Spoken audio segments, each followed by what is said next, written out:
Hello friends, welcome back to our channel. Hanuman Maruthwamala ചുമന്നുകൊണ്ട് വരുന്നത് പോലെ എൻ്റെ അമ്മ ചുമന്നുകൊണ്ട് വരുന്നത് നല്ല അടിപൊളി വരിക്കച്ചക്കയാണ്. അപ്പം നമ്മൾ അടത്തിയതെന്ന് പറഞ്ഞു കഴിഞ്ഞാൽ വറക്കാനും പഴുപ്പിക്കാനുമായിരുന്നു. പക്ഷേ അത് അടത്തിയിട്ട് ഞങ്ങൾ അതിൻ്റെ ഒരു ചുള നമ്മൾ എല്ലാവരും കഴിച്ചു നോക്കുമല്ലോ, അങ്ങനെ കഴിച്ചു നോക്കിയപ്പം കയ്പുണ്ടായിരുന്നു. അപ്പോൾ നമ്മുടെ പ്ലാനെല്ലാം മാറ്റിയിട്ട് നമുക്ക് വേവിക്കാമെന്ന് തീരുമാനിച്ചു. അങ്ങനെ വെട്ടി പൊളിച്ച് അതിനെ അടവടലെ കൊല്ലുകയാണ് നമ്മൾ. അപ്പം ഞാൻ ഇതിനകത്തൊന്നും ഇടപെടാൻ പോവില്ല. എനിക്ക് വയ്യ, ചക്കയുടെ അരക്കരാൻ പറ്റി കൈ വരുമ്പോൾ എനിക്ക് കൊണകൊണാന്നാവും. അപ്പം അച്ചാച്ചിയും അമ്മയും കൂടെയാണ് നല്ല വൃത്തിയാക്കിയത്. അമ്മു ചക്ക തിന്ന് ക്ഷീണിച്ചിടക്കാണ്, കാരണം അവൾക്ക് പച്ചച്ചോളം തിന്നാൻ ഭയങ്കര ഇഷ്ടമാണ്. അങ്ങനെ നമ്മളെല്ലാം അടത്തി അരിഞ്ഞ് നമ്മുടെ ഇഡ്ഡലിക്കുട്ടകത്തിനകത്താണ് നമ്മൾ വേവിക്കാൻ വയ്ക്കുന്നത്.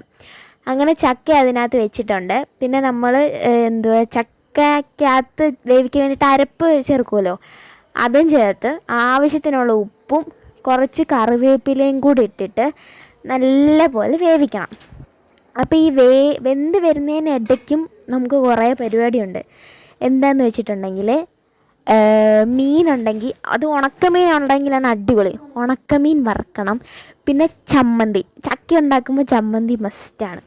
അപ്പോൾ അതെല്ലാം കൂടെ വെച്ചിട്ട് അത് ഇച്ചിരി ചക്കയും, ചൂട് ചക്കയാണ് വെളിച്ചെണ്ണ ഒഴിക്കുന്നത് നല്ല ടേസ്റ്റ് ആയിരിക്കും. നല്ല ചൂട് ചക്കയും നല്ല അടിപൊളി മുളക് ചമ്മന്തിയും അതുപോലെ തന്നെ നല്ല അടിപൊളി ഉണക്കമീനും.